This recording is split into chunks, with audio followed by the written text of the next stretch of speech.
My name is Cara Laing and my title is Director of Whisky at Douglas Laing.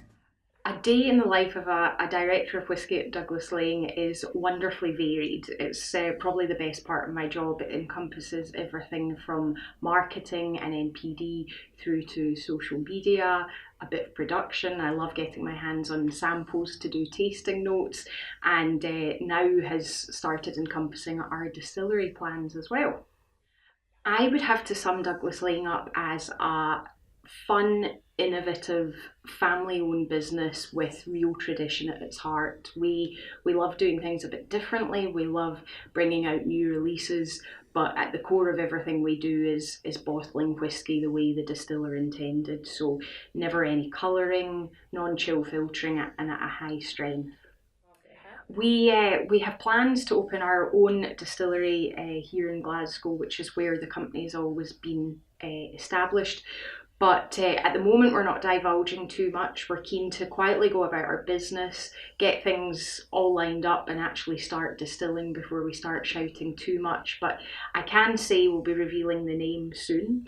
And I can also tell you it will be a very heavily sherried influenced whisky when we come to produce it. So not your typical light, elegant lowlander. I would say my first whisky love was probably, unbeknown to me, Port Ellen. When I was a very little girl, my dad would give me, whenever I had a cold, a fairly punchy hot toddy. I had no idea at the time he was using a combination of Macallan and Port Ellen in my hot toddies. I certainly didn't appreciate it, but it was definitely my first taste of whisky, and at that time probably my most enjoyable taster of whisky.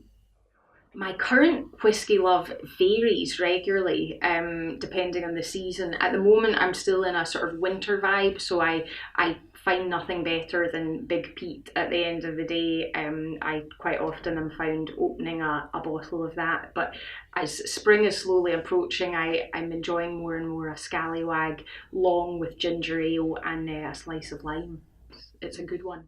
My advice for anyone looking to enter the whisky industry would be persevere. It is a fairly tough industry to get into. It's competitive. Get as much experience, even free of charge work experience, as you can.